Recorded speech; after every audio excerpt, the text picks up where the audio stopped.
তিনটা জিনিস। প্রথম আমরা আজকে এই সরলটা করব। দেখেন এইখানে আমরা এতক্ষণ যা বুঝছি তা এখানে ব্যবহার হবে, ঠিক আছে। প্রথমে আমাদের কিসের কাজ করতে হবে? বারের কাজ, সরলে বারের কাজ করতে হবে। তাহলে দেখেন এইখানে কি একটা বড় হোল বার আছে, এই হোল বারটা কি করবো আমরা এখন ভাঙবো। তাহলে যদি বারটা ভাঙি তাহলে কি হয়? চিহ্ন পরিবর্তন হয়। কিছুক্ষণ আগে বললাম বার ভাঙলে কি হয়? চিহ্ন পরিবর্তন হয়। এ বার যোগ ছিল গুণ হয়ে গেছে বি বার, যোগ ছিল গুণ হয়ে গেছে সি ডাবল বার। সি এর উপর আগে থেকে একটা বার ছিল, আর এইখানে কিন্তু সব আগে থেকেই গুণ আকারেই আছে বিসি। বুঝতে পারছেন? এখন দেখেন এইটা ভাঙলাম থেকে বিভাজনের ডিমর্গানের সূত্র থেকে। থেকে ভাঙলাম? ডিমর্গানের সূত্র থেকে, ডিমর্গানের এই সূত্রটা। তাহলে আপনারা চাইলে সাইড নোট দিতে পারেন, এ প্লাস বি হোলবার থাকলে এ বার ইন্টু বি বার, এরকম সাইড নোট দিতে পারেন, ঠিক আছে। সাইড নোট দিলে ভালো। আচ্ছা, এখন আমরা কি করব? নটের সূত্রটা দেখব, যে কোনো কিছুর উপর বার থাকলে, দুইটা বার থাকলে কি করতে পারি আমরা? এটা উঠাই দিতে পারি। কোনো কিছুর উপরে বার থাকলে কি করতে পারি? উঠাই দিতে পারি। তাহলে আমরা এ বার B bar C, B bar C, এই চিহ্ন দিতেই হবে এমন কোনো কথা নাই। চিহ্ন না দিলেও চলবে, ডট চিহ্ন না দিলেও চলবে। আপনাদের বোঝানোর জন্য আমি এখানে ডট চিহ্নটা দিয়েছিলাম, কারণ এই যে বার ভাঙছি যে সেই জন্য। আচ্ছা, এখন দেখেন, এখন আমাদের জোড়া মিলাইতে হবে। একই রকম আছে, দেখেন তো এখানে একই রকম দেখতে কি কোনো কিছু আছে? আছে, কিন্তু এখানে আছে এ বার বি বার, বি বার দুইটা আছে, তাহলে আমরা বি বার দুইটা লিখবো। সিও দুইটা আছে, সিও দুইটা লিখলাম। এখন আমরা একটা সূত্র দেখছিলাম না, যে গুণের ক্ষেত্রে এ ইন্টু এ সমান সমান এ হয়, এ ইন্টু এ সমান সমান কি হয়? এ হয়। আমরা এই সূত্রটা এখানে প্রয়োগ করব। দেখেন এবার চলক ভিন্ন, কিন্তু কি হবে? মানের পরিবর্তন হবে না, মান ওরকমই থাকবে। বি বার আছে, সেজন্য আমরা কি করলাম? বি বার লিখবো। সি দুইটা আছে, তাহলে আমরা কি করব? শুধু একটা সি লিখবো, আর কিছু করা যায় না। এখানে আমরা লিখবো অ্যান্সার। বুঝতে পারছেন? এটা সরলটা বুঝতে পারছেন? ঠিক আছে, আরো একটা করাই। আচ্ছা দেখেন, এইখানে আমরা 2 নাম্বারটা, হ্যাঁ 2 নাম্বারটা করব। দেখেন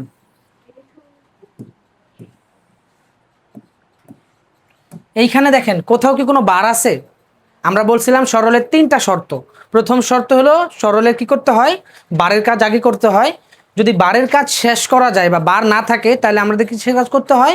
গুণের কাজ করতে হয়। আর গুণের কাজ শেষ হয়ে গেলে কিসের কাজ করতে হয়? যোগের কাজ। আর যোগ মানে হইল কমন নেওয়া। তাহলে দেখেন এইখানে কি এ বার বি, এ বার B bar plus A B. এখন এইখানে কোনো বার নাই, বার আছে? আমি যে গুণের সিস্টেম দেখাইছিলাম সেরকম কি গুণ আছে কোনো? এখানে গুণও নাই। তার মানে এখানে সর্বশেষ স্টেপ যোগ। আর যোগ মানে কি করতে হবে? আমাদের দেখতে হবে যে কমন যায় কিনা। দেখেন এইখান থেকে কি কিছু কমন যায়? যায়। এ বার কমন যায়, কি যায়? এ বার কমন যায়। এবার আমরা কমন নিব। যদি এ বার কমন নেই, তাহলে ভিতরে থাকবে কি? B plus B bar plus A B. বুঝতে পারছেন এটা? হ্যাঁ, আমরা বি বার কমন নিস, এখান থেকে এ বার কমন নিছি, এখান থেকে এ কমন না হয়েছে, পাশে এর পাশে বি ছিল লিখছি, প্লাস এখানে বি বার লিখছি। বুঝতে পারছেন? অনেকে কমন নেওয়াটাও ভুলে গেছে, অনেকদিন না পড়তে পড়তে কমন নেওয়া ভুলে গেছে, সেই জন্য বললাম। আচ্ছা ঠিক আছে, এখন আমরা একটা সূত্র দেখছিলাম না, এ প্লাস এ বার প্লাস এ সমান সমান কি হয়? 1 হয়। তাহলে এখানে কি আছে? বি প্লাস বি বার, একই কথা, জাস্ট খালি আগে পরে আছে, তাই না? তাহলে এখানে কি হয়ে যাবে? পুরাটার মান হয়ে যাবে 1 প্লাস এ বি। এখন দেখেন এইখানে কি, এই 1টা এখানে কি এর সাথে কি গুণ আকারে আছে না? আমরা চাইলেই যোগের কাজ আগে করতে পারবো না, কারণ সরলের নিয়ম অনুপাতে আমাদের গুণের কাজ আগে করতে হয়। তাহলে এখানে আমরা কি করব? এ বার ইন্টু 1 গুণ করব। আমরা এরকম একটা সূত্র দেখছিলাম না, এ ইন্টু 1 সমান সমান কি হয়? এ হয়। মানে কোনো কিছুর সাথে যদি এ গুণ আকারে থাকে, কোনো কিছুর সাথে যদি 1 গুণ আকারে থাকে, তাহলে মানের কোনো পরিবর্তন হয় না। তাহলে আমরা এখানে মানের কোনো পরিবর্তন হবে না, এবার প্লাস এ বি। ক্লিয়ার? বুঝতে পারছেন? এখন কি করা যায়? এখন দেখেন গুণ আকারে আছে, বিভাজনের সূত্র, গুণ আকারে না, সরি, বিভাজনের সূত্র পড়ছি। বিভাজনের সূত্রটা কোন সূত্রটা ছিল বলতেছি, চলেন। বিভাজনের এই সূত্রটা ছিল যে এ প্লাস বিসি থাকলে কি হয়? এ প্লাস বি আর হলো এ প্লাস সি, এরকম হয়, তাই না? তাহলে এখানে কি আছে? এবার প্লাস এ বি। আমি কিন্তু একটা প্র্যাকটিস করে দেখাইছিলাম, সূত্রটা এরকম থাকতে পারে। তাহলে দেখেন এখানে কি এবার প্লাস এ বি আছে, তাহলে আমরা কি লিখতে পারি? এবার প্লাস এ, আর এখানে কি হবে? এবার প্লাস বি। বুঝতে পারছেন এটা? হ্যাঁ, এখন এটার মান কি বলেন তো? 1, এটার মান কি হয়ে যায় 1 হয়ে যায়। তাহলে আমরা এখানে লিখবো 1 ইন্টু এবার প্লাস বি। বুঝতেছেন?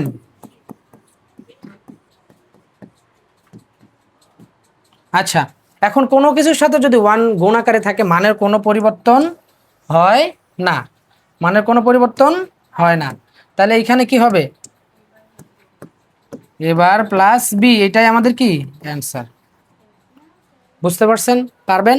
আরও একটা করে দিচ্ছি, এগুলা কিন্তু মাহবুবুর রহমানের বইয়ের প্রথম পেজের সরলের অঙ্কগুলো আমরা করতেছি, ঠিক আছে?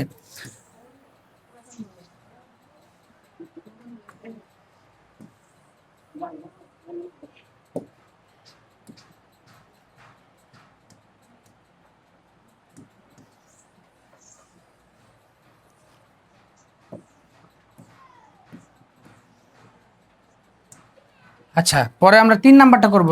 3 নাম্বার অঙ্কটা সেম, 2 আর 3 কি সেম, এটা আপনারা নিজেরা করবেন, ঠিক আছে? 3 নাম্বার অঙ্কটা আমি আর করব না, সেম অঙ্ক দেখেন, জাস্ট খালি চলকটা ভিন্ন। 4 নাম্বার থেকে শুরু করব, ঠিক আছে?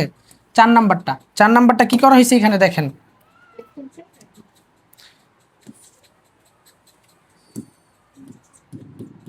এবার প্লাস বি সমান সমান এ বি আমাদের কি করতে বলছে?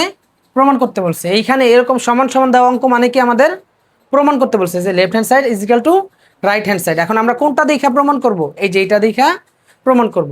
তাহলে আমরা কি লিখবো? Left hand side, left hand side, এখানে কি আছে এ এবার প্লাস বি।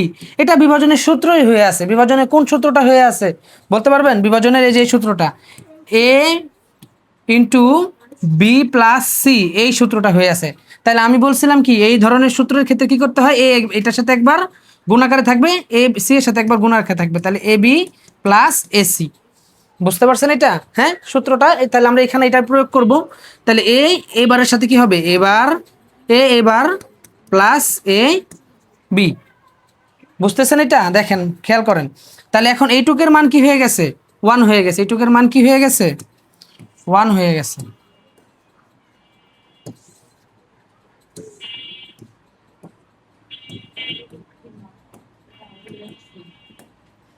তাহলে এইখানে আমরা লিখবো এবার ইন্টু এ সমান সমান কি হয়? 0 হয়। এখানে হয়ে যাবে 0 প্লাস এ বি। তাহলে এখন আমরা দেখেন কোনো কিছুর সাথে যদি 0 গুণ আকারে থাকে, সরি যোগ আকারে থাকে, তাহলে মানের কোনো পরিবর্তন হয় না। তাহলে আমরা এখানে লিখতে পারি শুধু এ বি। এটাই কিন্তু আমাদের অ্যান্সার। বুঝছেন? আচ্ছা, তারপরে 5 নাম্বার অঙ্কটা আমি করে দিব, ঠিক আছে? 5 নাম্বার অঙ্কটা কি উঠানো ঠিক আছে? ঠিক আছে।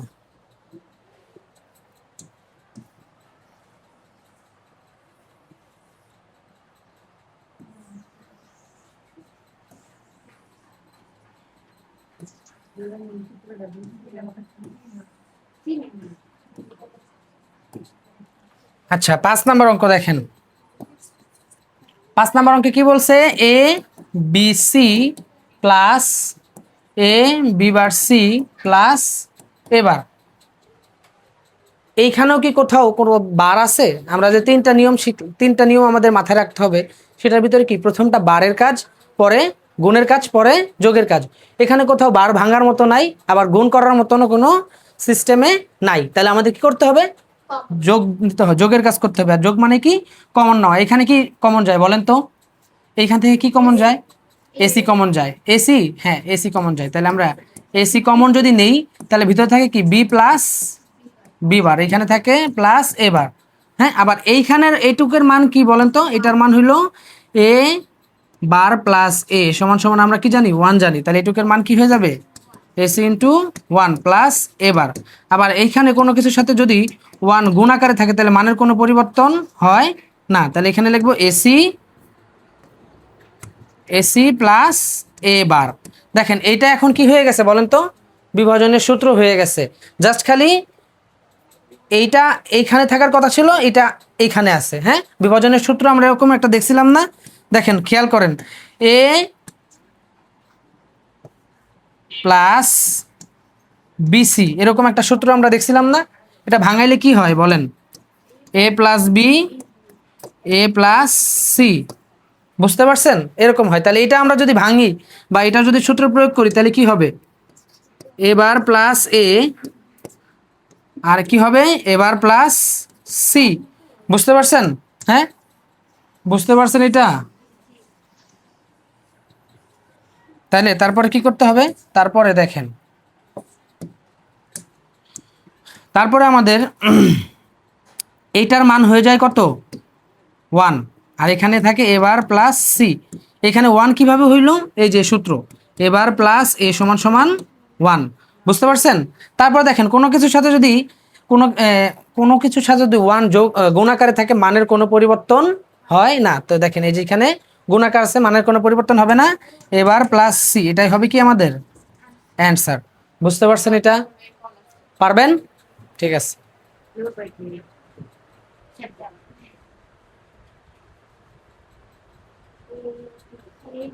কেটা কল দেয়? আচ্ছা, কল আসুক। তাহলে আমরা এইটাও বুঝতে পারছি, তাই না? এখন এই অঙ্কটা, এই অঙ্কটার পরে বাকি সব অঙ্ক আপনারা নিজেরা করবেন। তারপরে দেখেন,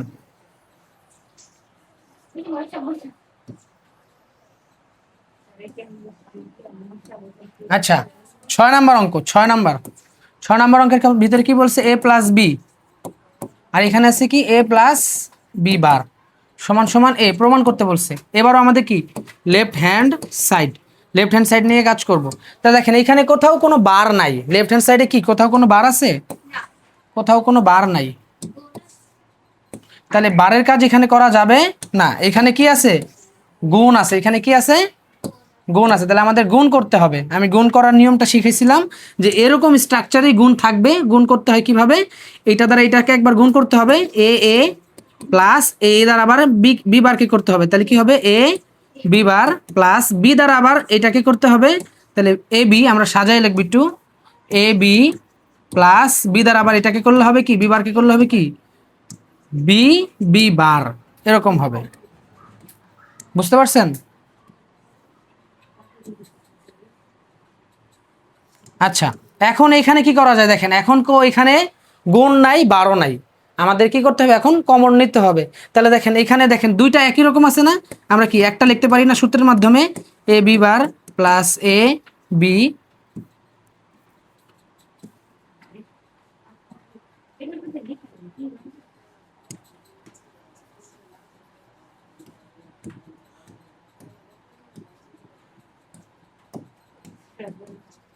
প্লাস বি। আচ্ছা, এখন দেখেন বি ইন্টু বি বার, এইটার মান কি বলেন তো? 0। এটার মান হলো 0। আমরা এই দুইটা সূত্র এখানে লিখি। এই যে এ ইন্টু এ সমান সমান এ হয়, আর এ বার ইন্টু এ সমান সমান 0 হয়। আমরা এই দুইটা সূত্র এখানে ব্যবহার করছি। এখন দেখেন এইখানে থাকে কি? এ plus A B bar plus A B, 0 বাদ দিলে থাকে কি এরকম। এখন দেখেন এইখানে কি করা যায় এখন বলেন তো? এইখানে এখন কমন নেওয়া যায় না? এখানে এখন কি কমন নেওয়া যায়? কিন্তু তাহলে দেখেন কমন নিব আমরা। যদি কমন নেই তাহলে এখানে কি কমন যায়? এ কমন যায়। এ যদি কমন নেই, এর পাশে কিছু নাই মানে কি আছে? 1 প্লাস এইখান থেকে এই কমন নিছি, ভিতরে থাকে বি বার প্লাস এখানে কি শুধু বি। আমি কিন্তু এরকম একটা সূত্র প্রয়োগ করে দেখাইছিলাম যে এমন একটা সূত্র আছে যেটার সাথে 1 যদি গুণ আকারে যোগ আকারে থাকে তাহলে মান হয়ে যায় 1। এটা যদি বড় ফাংশনের সাথেও থাকে তাহলেও কি হয়ে যায়? মান 1 হয়ে যায়। তো এই পুরাটার মান কি হবে? 1 হবে, এ ইন্টু 1। আবার কোনো কিছুর সাথে যদি 1 গুণ আকারে থাকে, মানের কোনো পরিবর্তন হয় না। তাহলে এখানে এটার উত্তর হইল এ। বুঝতে পারছেন? হ্যাঁ, ক্লিয়ার? তাহলে এটা হলো আমাদের অ্যান্সার। সরল করার আগে প্রথমে যেগুলা বলছিলাম সেগুলা মাথায় ভালোভাবে ঢুকলে সরল খুব ইজি লাগবে, আর সূত্রগুলা ভালোভাবে মুখস্থ করতে হবে। বুঝতে পারছেন? ঠিক আছে, আজকে এই পর্যন্তই।